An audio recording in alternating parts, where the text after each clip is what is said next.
ভগবান যা করেন মঙ্গলের জন্যই করেন। আশা করি আমি আমার বাবার শেষ ইচ্ছেটা পূর্ণ করতে পারবো।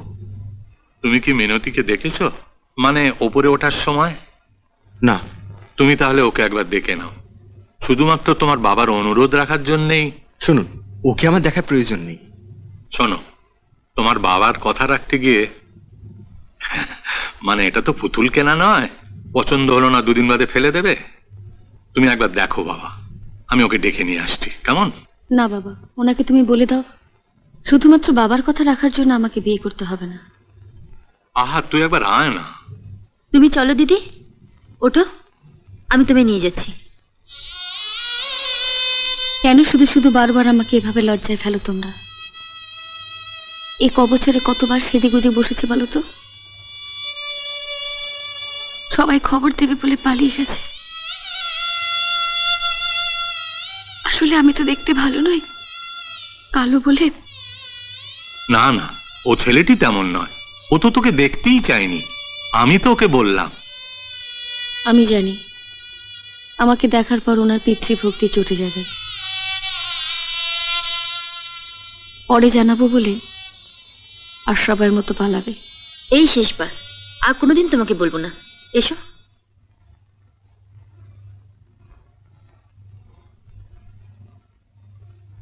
আয় মা, বস।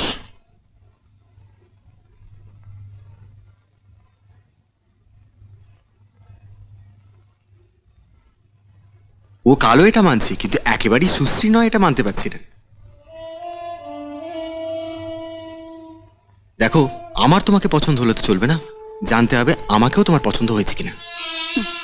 রসিকতা করছেন? না না, রসিকতা করবো কেন? প্রত্যেক মানুষের একটা পছন্দ অপছন্দের ব্যাপার থাকতে পারে।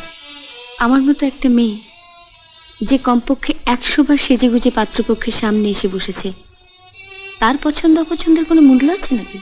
নিশ্চয়ই আছে। আপনি দিদির কথায় কিছু মনে করবেন না। মনে করা তো দূরের কথা, ওর রং ময়লা বলে আমার যদি কিছু আক্ষেপও থাকতো, ওর সততা তাও মুছে দিয়েছে। কাকাবাবু, 17 তারিখে আমাকে আমেরিকায় ফিরে যেতেই হবে, তাই 14 তারিখে আমাকে বিয়ে করতে হবে। 14 তারিখে বিয়ে? আজ তো 7 তারিখ, তার মানে 7 দিন বাকি। এই 7 দিনের মধ্যে অত টাকা জোগাড় হবে কি করে? শুনো, তারিখটা জেনে গুড্ডুকে একটা সোয়েটার পরিয়ে ডাক্তারের কাছে নিয়ে যাচ্ছি, খুব জ্বর হয়েছে এই বলে না একটা ট্যাক্সি করে বাবার কাছ থেকে ঘুরে এসেছি। বাবার কাছে গেছিলে? হ্যাঁ, ঘরে যে গয়না ছিল সেগুলো, আর আমার আর গুড্ডুর নামে যে ফিক্সড ডিপোজিটের সার্টিফিকেট গুলো আছে সে সব নিয়ে না বাবার কাছে রেখে এসেছি। তোমার কি ধারণা টাকা কম দিলে বাবা আলমারি থেকে ওগুলো নিয়ে যেত? কিছু কি বলা যায়? অমন কেলটি মেয়ের জন্য কত ভালো পাত্র, টাকা টাকা করে বাবা তো প্রায় পাগল হয়ে উঠেছেন। তাই বলে তুমি বাঁধিয়ে রাখার মতো চরিত্র। বাজে কথা রেখে কাজের কথা শোনো। কাল সকাল 8টার সময় বাবা তোমাদের সব ভাইদের আর আমাদের সব বউদের তার ঘরে ডেকেছেন। সকাল 8টায়? হ্যাঁ, কাল সকালে একটু তাড়াতাড়ি উঠো। তা নয় উঠলাম, কিন্তু মিটিং এ গিয়ে কি হবে বলো তো? আমি তো 10-12 হাজার টাকা বেশি জোগাড় করতে পারবো না। মাত্র 10,000 টাকা? তা আমি এর বেশি কোথায় পাবো? গত বছর জোগাতে যে জমিটা কিনেছিলে ওটা বিক্রি করে দাও না। তুমি কি পাগল হয়েছো? অমন জমি আর পাবো? এমন পাত্রও তার পাবে না। তুমি কি চাও না তোমার দিদি সুখী হোক? দেখো, দিদিকে সুখী করার দায়িত্ব শুধু আমার একার নয়, তবু আমি দেখছি কতদূর কি করা যায়। আমি বলছিলাম কি, শোনো, বিয়ের দিন পরার জন্য 1-2 গয়না রেখে বাকিগুলো তুমি আজকেই বাবার কাছে রেখে এসো। বাবার কাছে রেখে আসবো? হ্যাঁ, যা বলছি তাই করবে। সকালে গিয়ে তোমার বাবাকে বলবে গত বছর আমার বাবার গল ব্লাডার অপারেশন করতে গিয়ে তোমার 60,000 টাকা খরচ হয়ে গিয়েছে, তোমার হাতে একদম টাকা নেই। ওই সামান্য একটা অপারেশন করতে এত টাকা খরচ হয়েছে বললে কেউ বিশ্বাস করবে? বিশ্বাস করুক আর না করুক তাতে আমাদের কিছু যায় আসে না। তুমি তো বেশ গুছিয়ে মিথ্যা কথা বলতে পারো, একটা সলিড কিছু ভাবো না। বললাম তো, যা বলছি তাই বলবে। সকলে মিথ্যে কথা বলে টাকা কামানোর চেষ্টা করবে, তুমি বা ছাড়বে কেন? তাহলে কত দিতে পারবো বলবো? 2,500 থেকে শুরু করবে।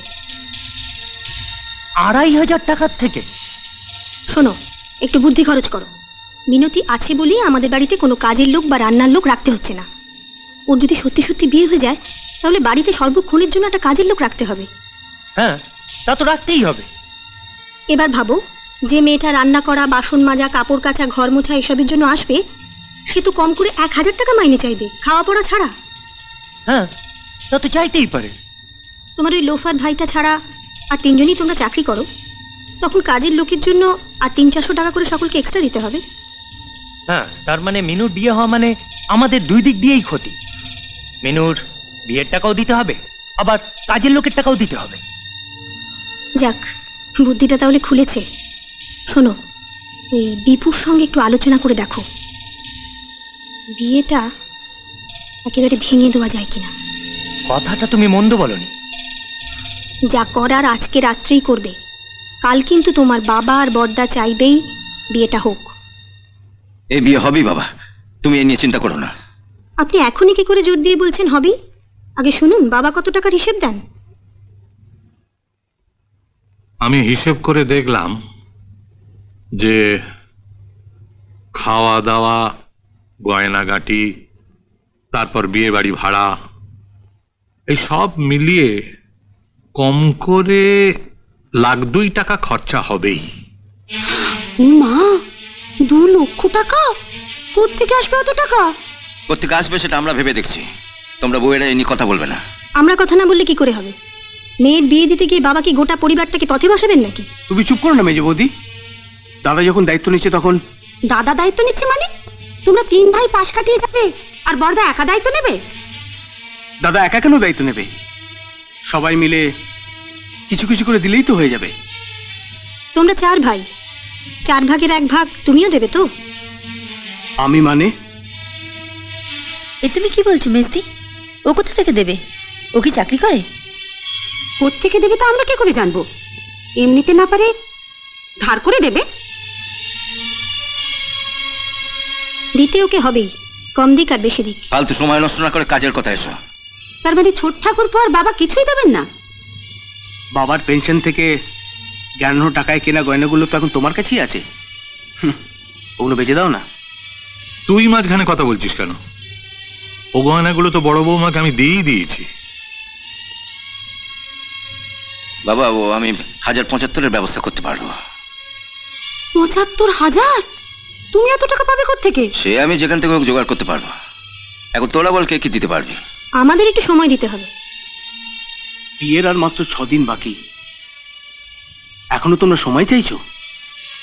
1 পয়সা দেওয়ার মুরদ নেই, তুই আবার এর মধ্যে নাক গলাচ্ছিস কেন? তুই বাইরে যা তো, যা। আমি টাকা দিতে পারবো না বলে? ঠিক আছে।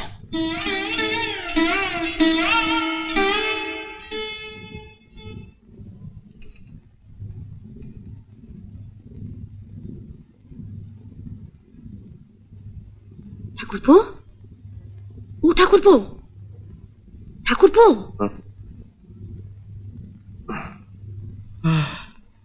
এত রাতে তুমি? কি ব্যাপার? জয়া কোথায়? জয়া?